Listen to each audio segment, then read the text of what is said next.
Hey Austin homeowners and buyers, in this video I'm going to review the most recent Austin real estate housing market statistics and talk about what we're seeing in the market right now and what that means to you as a buyer or seller of Austin real estate.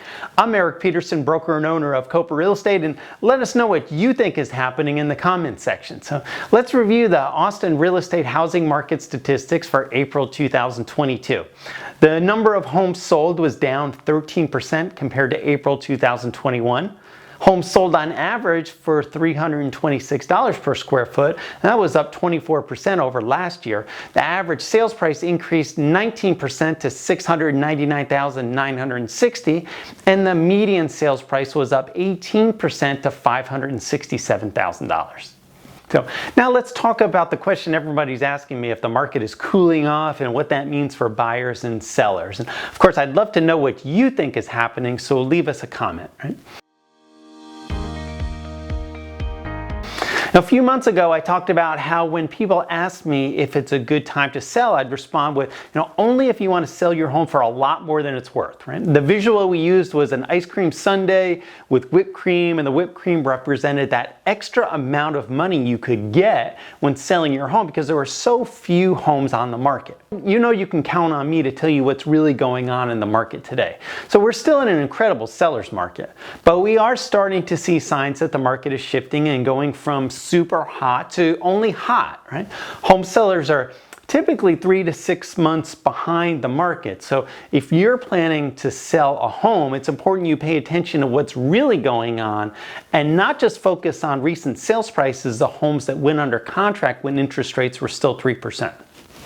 Of course, for more insights, plan to attend one of our upcoming free online home selling workshops. You can sign up at kopaworkshop.com.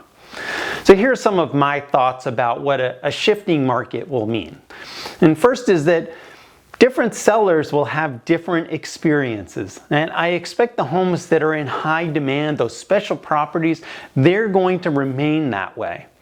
Other sellers with the type of homes I previously wrote about, whose homes typically would sell at a discount and could have sold at the top of the market when the inventory of homes was lower, those sellers may see lower prices going forward. For example, there's a home I sold back in March that was originally listed for $790,000 and wound up selling for $830,000.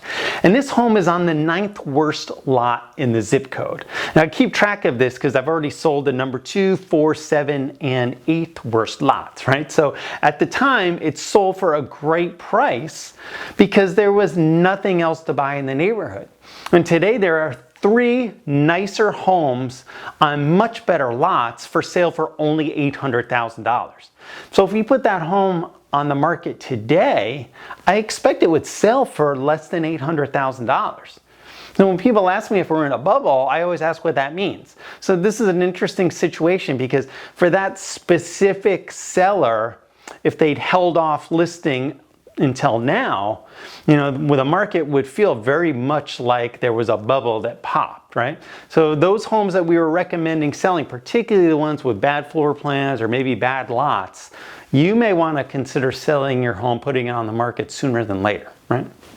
Pay attention to the active listing and days on the market. So what we're seeing is the active number of listings has increased compared to earlier in the year. This is a chart of the active listings since 78717, and you can see the 7-day average as of May 6 was 25. So it's not surprising to see the 7-day increase at this time of the year.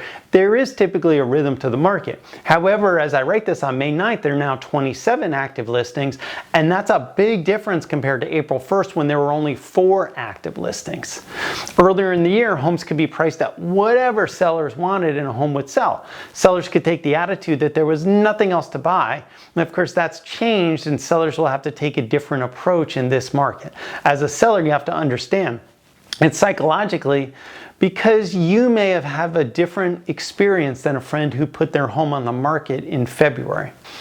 Next is interest rates and fewer buyers, right? So earlier in the year, there was a mad rush for buyers to get under contract before interest rates went up.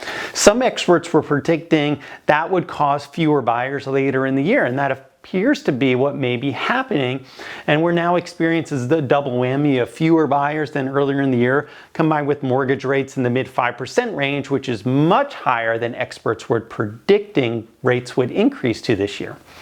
The reality is there's fewer buyers who can qualify for your home compared to 2 months ago. So I've been very careful not to tell anyone to hold off putting your home on the market because this is a possibility, right? What I've been telling everybody is, if you want 10 offers for your home, you need to be on the market when there are 10 buyers for your home. And that may not be the case anymore. So of course, do you want me to tell you the truth or what you want to hear, right? So all this may not be the news that you want to hear. There may even be some sellers that won't hire me because I want to give you the information you need to be successful and not just tell you what you want to hear. Of course, regardless of market conditions, I believe we give you the best chance of success.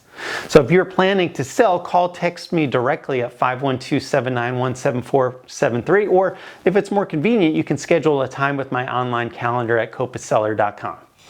So what about buyers, right? So for buyers, this means for the first time in 2 years, you may have less competition for homes. You may be able to buy a house without multiple offers, right? You may also see more homes coming back on the market from other buyers who went under contract, but they can no longer afford the home due to higher interest rates. And so that means this is not the time to give up, because by no means am I expecting there to be any crash in the market.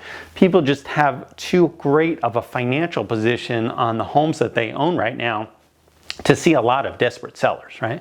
But you do need to be careful about offer prices, because some homes are still being listed at market value, but we're seeing many homes come on the market at prices that are way too high, and they'll never sell at those prices. Thanks so much for watching, and we appreciate your support.